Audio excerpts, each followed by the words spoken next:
Sokoto to Port Harcourt, and Enugu to Ilorin. All across Nigeria, we bring you news and information that will make your day. We are news. We are 24 News Radio TV.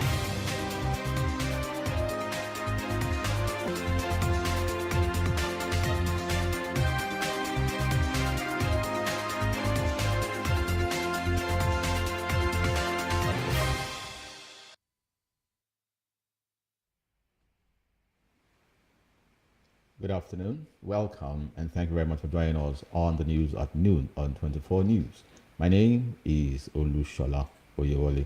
We do sincerely apologize once again for coming on a little behind schedule. The executive governor, Mr. Abiodun Oyebanji, has dismissed an online report claiming he and some executive leaders plan to defect to the African Democratic Congress ADC with former governor Kayode Fayemi. In a statement by a special advisor on media, Mr. Yinka Oyebode, the government described the claims as false, being sponsored by desperate politicians trying to create a rift between him and President Bola Ahmed Tinubu. He reaffirmed his commitment to the All Progressives Congress APC and urged Ekiti people to ignore the misleading reports. Severe flooding and rainstorms have wreaked havoc across communities in Kogi and Kebbi states, leaving over 500 houses destroyed, displacing scores of families and causing extensive damage to properties and livestock. In Kogi State, over 500 houses were submerged following days of heavy rainfall in Kaba, the headquarters of Kaba, Bono local government area. The disaster, which occurred after continuous rainfall lasting 3 days, caused streams and brooks to overflow their banks, flooding multiple communities with devastating consequences. The United Nations Children's Fund Bauchi Field Office has reiterated a commitment to instilling culture of tree planting among the younger generation in the state. The Chief UNICEF Bauchi Field Office, Nuzat Rafiq, made the call during a tree planting campaign to commemorate World Environment Day 2025 at the College of Education Technical, DAS. Rafiq, who stressed the importance of involving the youth in environmental sustainability, noted that they are the leaders of tomorrow and needed a safe and healthy planet to inherit. President Bola Tinubu has called for the re-evaluation of the current global governance structure and the financial and healthcare systems, urging greater equity and inclusion for low-income and emerging economies, particularly in Africa. At the 17th meeting of the Global South and the Emerging Economies Bloc, BRICS in Rio de Janeiro, Brazil, the president stated that environmental degradation, the climate crisis, and healthcare inequalities should receive more attention as they contribute to slowing growth and development.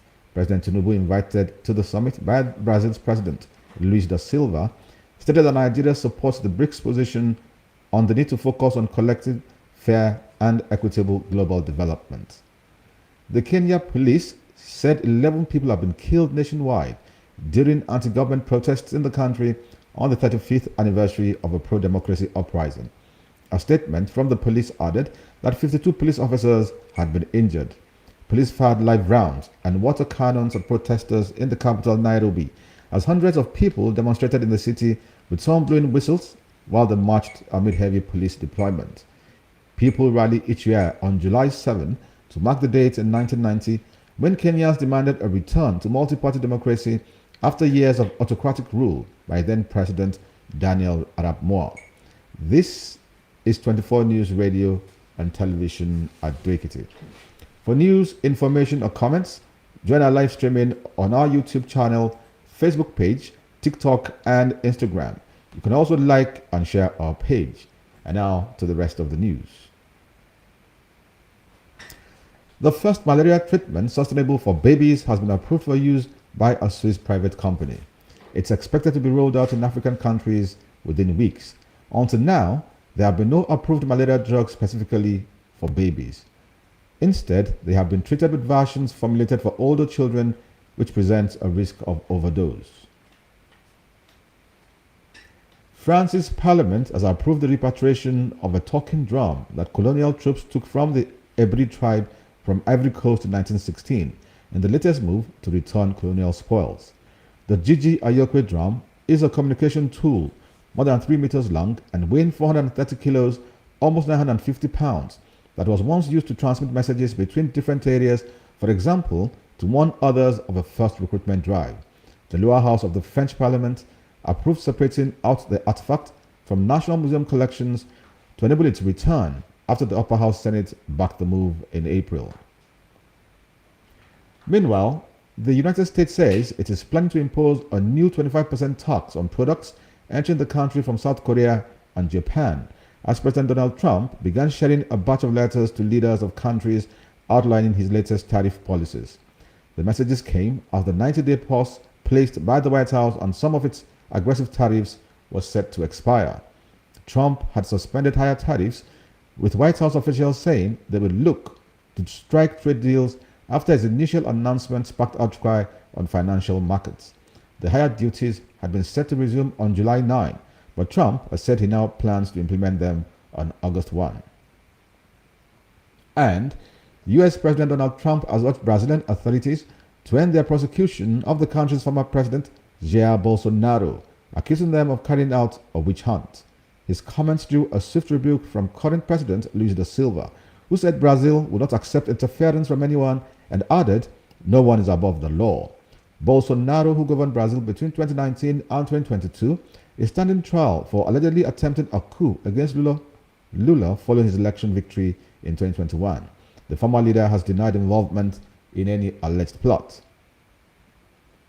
And from Poland comes the report that Poland has reimposed checks on its borders with EU neighbors Germany and Lithuania in a bid to crack down on irregular migration amid surging anti-immigrant sentiment creating political pressure in Berlin and Warsaw. Border guards and military police could be seen looking into passing cars and occasionally stopping vehicles for document checks on the bridge connecting the Polish town of Słubice with Frankfurt in Germany. The new checks are a response to growing anti-migrant sentiment on both sides of the border. Poland says hundreds of migrants, mostly from the Middle East, cross into the Baltic states from Belarus every month, then travel through Poland into Germany. Russia's former transport minister, Roman Starovoyt, has killed himself hours after President Vladimir Putin fired him. Starovoyt, 53, had been Russia's transport minister for a year and was previously the governor of the border Kursk region where Russia had battled a Ukrainian incursion. His suicide came as Russia cracks down on some military and civilian officials in the midst of the Ukraine offensive. Authorities say Starovoyt's body was found in the Moscow suburb of Odintsovo. And now sports news. The home base have started preparations for the 2024 African Nations Championship. 21 players took part in the team's first training session at the Remo Star Stadium, Ikenne, on Monday night. The remaining 14 players are expected to hit camp today. Head coach Eric Chell named a 35-man provisional list for the competition last week. The team is expected to engage in a series of friendlies while in camp. Nigeria will face defending champions Senegal, Sudan, and Congo in Group D at the CHAN 2024 finals. Chell's side, which will start their campaign against Senegal at the Aman Stadium, Zanzibar, on Tuesday, August 7. They are making a return to the competition after missing the last two editions. The CHAN 2024 finals, which will be hosted by 3 countries, will run from Saturday, the 2nd of August, to Saturday, August 30.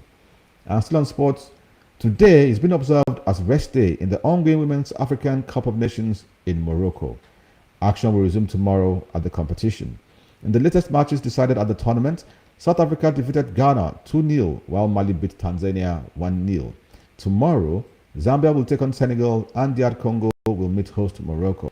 The Super Falcons of Nigeria will face Botswana on Thursday in their second game.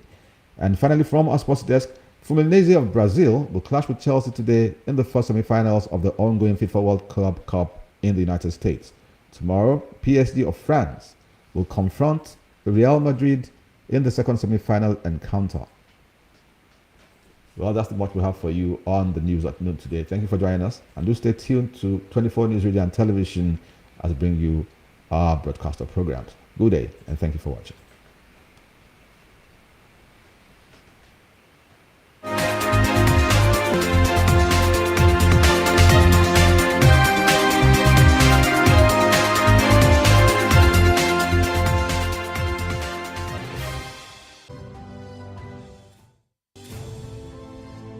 Abuja to Lagos, Sokoto to Port Harcourt, Enugu to Ilorin. All across Nigeria, we bring you news and information that will make your day. We are news. We are 24 News Radio TV. From Abuja to Lagos, Sokoto to Port Harcourt, Enugu to Ilorin. All across Nigeria, we bring you news and information that will make your day. We are news. We are 24 News Radio TV. From Abuja to Lagos, Sokoto to Port Harcourt, Enugu to Ilorin. All across Nigeria, we bring you news and information that will make your day. We are news. We are 24 News Radio TV.